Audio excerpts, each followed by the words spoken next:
ทุกคนส่งว่าข้าพเจ้าไปเห็นคลิปหนึ่งเนาะและมันก็จะมีแบบประเด็นดราม่าในปัจจุบันเนาะสำหรับในชุมชนของข้าพเจ้าแล้วก็ไปเห็นประเทศไทยเนาะที่ว่าถึงความสะอาดเนาะการเรียกว่าการมีความรับผิดชอบภายในประเทศนะทุกคนในสังคมนะเป็นอย่างประเทศไทยก็เจ้าจึงมีความรับผิดชอบสูงเนาะซึ่งว่ามื้อนี้เราจะมาเบิ่งว่าเบื้องหลังความงดงามที่แบบว่าเราบ่สามารถแนมเห็นโดยตามันว่าเนาะเมื่อความสะอาดกลายเป็นจิตวิญญาณของบ้านเมืองเรื่องราวสิเป็นใดทุกคนมื้อนี้เราจะมาโอ้ร่วมกันกับสบายดีนะสวัสดีครับท่านผู้ชมยินดีต้อนรับเข้าสู่ช่องไลฟ์สไตล์เวทนงศักดิ์อยู่กับข้าพเจ้าธนงศักดิ์เช่นเก่าเช่นเคยก่อนอื่นการทักทายสบายดีพ่อแม่พี่น้องหมู่ที่สุดทุกคนเนาะอาจจะเป็นพี่น้องอยู่ทางเมืองลาวเมืองไทยหรืออยู่ต่างประเทศเป็นได้สบายดีบ่ทุกคนสภาพอากาศเป็นใดอยู่ทางประเทศไทยอากาศร้อนบ่สังว่าอยู่สปปลาวทุกคนร้อนเนาะทุกคนสวัสดิ์2-3มื้อก่อนนะฝนตกแต่ว่ามันก็ร้อนคือเก่าทุกคนข้าพเจ้าคิดว่าอยู่ไทยคือสิร้อนแฮงเนาะยกตัวอย่างเช่นกรุงเทพมหานครจังซี่นะแต่ก็ตามเนาะทุกคนรักษาสุขภาพหมู่ที่สุดทุกคนเนาะเป็นห่วงหมู่ที่สุดทุกคนโอเคทุกคนสำหรับพี่ท่านใดที่เข้ามาเบิ่งใหม่ทุกคนอย่าลืมกด subscribe พี่กด subscribe เนาะแล้วอย่าลืมกดกระดิ่งเพื่อบ่พลาดคลิปใหม่ๆของข้าพเจ้านั่นเองทุกคนซึ่งต้นคลิปข้าพเจ้าเว้าไปว่าเป็นหยังเนาะในสังคมหรือว่าในประเทศไทยเนาะประชาชนหรือว่าคนไทยเนาะจึงมีความรับผิดชอบต่อสังคมสูงเพราะว่าในปัจจุบันเนาะเว้าถึงการถิ่มขี้เหงื่อทุกคนซึ่งว่าเป็นการที่ว่าทำลายสิ่งแวดล้อมเนาะการถิ่มขี้เหงื่อสาดทรายไปสินะก็เป็นผลกระทบหลายๆอย่างซึ่งเห็นได้ชัดเจนก็คือประเทศไทยเนาะก็เจ้าจะมีเรียกว่าการปลูกฝังตั้งแต่ยังน้อยนะทุกคนในการถิ่มขี้เหงื่อสินะข้าพเจ้าเคยได้ยินอ้ายเอื้อยเพิ่นเล่าให้ฟังว่าเพิ่นจะสอนตั้งแต่โรงเรียนประถมอนุบาลข้าพเจ้าว่าเป็นสิ่งที่ดีได้เพราะว่าการสอนเด็กน้อยนะตั้งแต่อายุยังน้อยๆสินะให้เขาเจ้ามีความรับผิดชอบต่อสังคมนะมันก็จะเป็นสิ่งที่แบบดีหลายทุกคนเนาะแล้วมันก็จะสอยในการรักษาสิ่งแวดล้อมสินะซึ่งว่ากลับมาที่เด็กน้อยเนาะในบ้านเฮาก็บ่ได้ย่อท้อหรือว่าบ่ได้เว้าเหมารวมนะทุกคนแต่ว่ายังมีบางกลุ่มคนนะทุกคนยังบ่เอาใจใส่ต่อสิ่งนี้นะทุกคนเนาะมันเป็นสิ่งนึงที่ว่าทำลายสิ่งแวดล้อมแท้ๆได้ทุกคนเนาะการจูดขี้เหงื่อการถิ่มขี้เหงื่อสาดทรายไปสินะและประเทศไทยก็จะมีการหับมือแนวใดเนาะในตัวเมืองใหญ่ยกตัวอย่างเช่นกรุงเทพมหานครซึ่งว่าเนาะจากข้อมูลที่ข้าพเจ้าหามาทุกคนซึ่งว่าในบรรดาสิ่งที่เห็นให้ผู้คนเนาะจากทั่วทุกมุมโลกเนาะหลงรักประเทศไทยนะทุกคนนอกเหนือจากทัศนียภาพที่งดงามเนาะและวัฒนธรรมที่ล้ำค่าแล้วสิ่งหนึ่งที่กลายเป็นภาพจำและสร้างความประทับใจอย่างลึกซึ้งให้แก่ผู้ที่เข้ามาสัมผัสนั่นก็คือความสะอาดสะอ้านของพื้นที่สาธารณะนั่นเองโดยเฉพาะเนาะตามท้องถนนเนาะสายสำคัญและถนนแบบฟุตพาธนะทุกคนเนาะฟุตบาทเนาะภาษาไทยฟุตบาทก็คือฟุตพาธเนาะก็คือเป็นถนนเรียกว่าทางเท้าเนาะภาษาไทยก็เรียกว่าทางเท้าในเขตเมืองใหญ่ที่เบิ่งแล้วเป็นระเบียบเรียบร้อยทุกคนอยู่เสมอส่วนว่าหลายคนอาจจะเบิ่งว่าเป็นเรื่องปกติที่หน่วยงานรัฐต้องจัดการเนาะแต่ว่าหากพิจารณาแบบลงไปลึกๆแล้วนะทุกคนเนาะเราจะพบว่าความสะอาดเหล่านี้เนาะบ่ได้เกิดขึ้นเพียงเพราะหน้าที่เท่านั้นนะทุกคนแต่มันเกิดขึ้นจากการร่วมแรงร่วมใจของคนไทยที่เบิ่งว่าบ้านเมืองคือบ้านหลังใหญ่ของทุกคนนั่นเองว่าถึงมาตรฐานทุกคนคือประเทศไทยเนาะจะมีมาตรฐานความสะอาดที่แบบบ่เคยอยู่ซื่อๆแล้วซึ่งว่าภาพที่น่าประทับใจและกลายเป็นเอกลักษณ์บนท้องถนนของเมืองไทยคือการดูแลและรักษาที่เหตุกันอย่างสม่ำเสมอและจริงจังซึ่งว่าการทำความสะอาดเนาะบ่ได้จบเพียงแต่การกวาดขี้เหงื่อ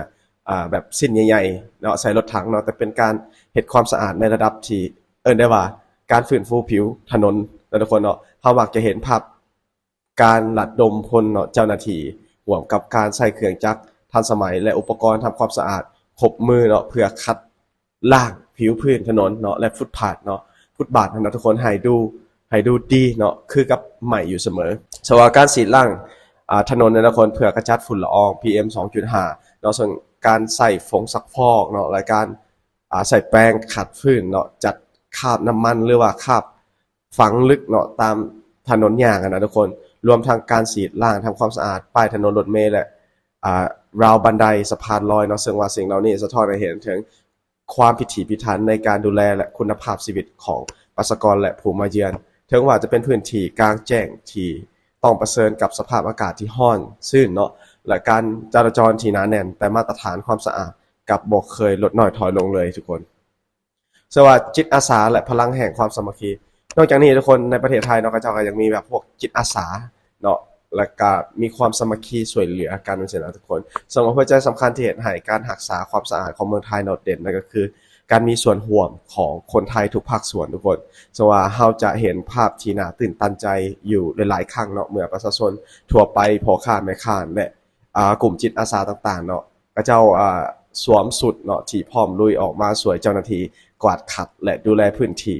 หอบตัวของพวกเขาสว่าพลังเหล่านี้ทุกคนบ่ได้ถึกบังคับด้วยกฎหมายนะทุกคนเนาะแต่ถึกขับเขือนด้วยจิตสำนึกสาธารณะนั่นเองอันนี้เป็นสิ่งที่น่าชื่นชมเลยทุกคนเพราะว่าการที่แบบว่าประชาชนอยู่ในคงเขตนั้นให้การร่วมมือแบบว่ามี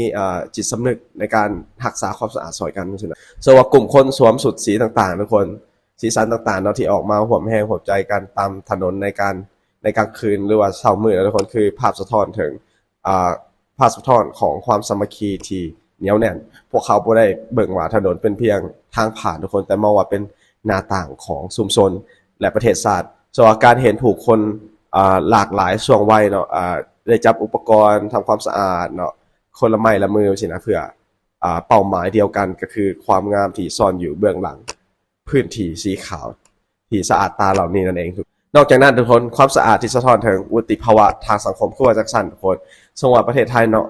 เขาเอาถึงความสะอาดของบ้านเมืองนะคือกระจกเงาที่สะท้อนถึงนิสัยใจคอเลยทุกคนเนาะและการมีระเบียบวินัยของพลเมืองสำหรับประเทศไทยเนาะพยายามอย่างยิ่งเนาะที่จะสร้างสภาพแวดล้อมเนาะที่ส่งเสริมสุขภาพจิตและสุขภาพกายที่ดีผ่านทางทัศนียภาพที่สะอาดเนาะสะอาดนะทุกคนแล้วก็เมื่อถนนสะอาดเนาะทางเดินทางย่างนะสะดวกเนาะเดินสะดวกสบายและพื้นที่อ้อมตัวบ่มีขี้เหร่เนาะสิ่งเหล่านี้เนาะส่งผลโดยตรงต่อภาพลักษณ์ของประเทศเนาะในระดับสากลเนาะจะว่าเฮ็ดให้นักท่องเที่ยวรู้สึกปลอดภัยและไว้วางใจในการใช้ชีวิตนั่นเองสำหรับการรักษาความสะอาดที่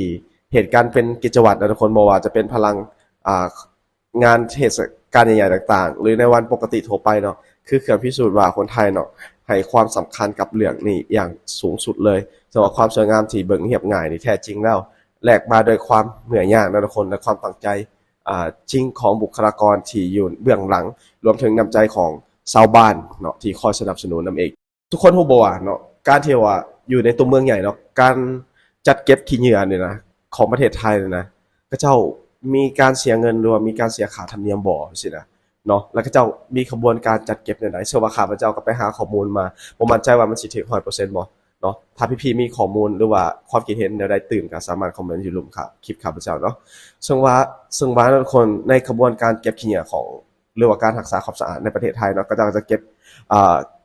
เก็บตามบ้านเรือนเนาะจะมีรถเก็บอ่าขนมูลนั่นน่ะทุกคนฟอยล์ของทางเทศบาลหรือว่าสำนักงานเขตออกปฏิบัติงานตามตารางเวลาที่กำหนดเนาะมักจะเป็นช่วงกลางคืนหรือว่าเช้ามืดเนาะโดยมีพนักงานเก็บขยะเนาะคอยยกถังขยะเนาะถุงขยะขึ้นรถเนาะนอกจากนั้นก็จะมีการกวาดหรือว่าล้างถนนสมมุตินอกจากการเก็บตามบ้านแล้วเนาะยังมีพนักงานกวาดถนนที่คอยดูแลความเรียบร้อยของ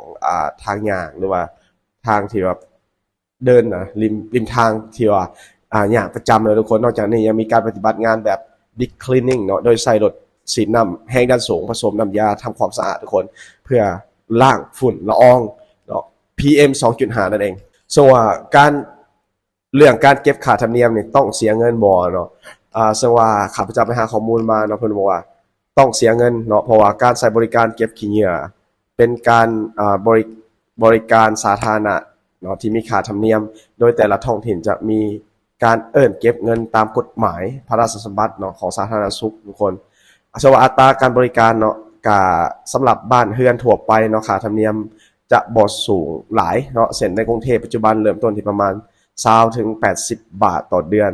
เนาะซึ่งว่าขึ้นอยู่กับปริมาณของขี้เหงื่อหรือว่าเกณฑ์ใหม่ที่กำลังปรับใส่เนาะ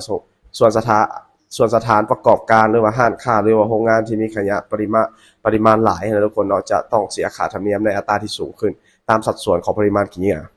นอกจากนั้นทุกคนเนาะก็ยังมีแบบจิตอาสาที่ข้าพเจ้าเอาไปเมื่อกี้เนาะส่วนจิตอาสาเหล่านี้เนาะก็จะสวยแบบออกมาทำความสะอาดแต่บ่มั่นใจว่าเพิ่นออกมาในช่วงเดือนละเทื่อบ่หรือว่าเป็นแบบว่าแล้วแต่ว่ามีกิจกรรมนี่ก็จะออกมาสินะว่ารวมแล้วนะทุกคนการรักษาสิ่งแวดล้อมสิเนาะก็เป็นการปลูกจิตสำนึกเนาะให้กับประชาชนในการทิ้งขี้เหงื่อแต่ว่าข้าพเจ้าไปประเทศไทยเนาะข้าพเจ้าเห็นชัดเจนเลยว่าการจัดการขี้เหงื่อเนาะ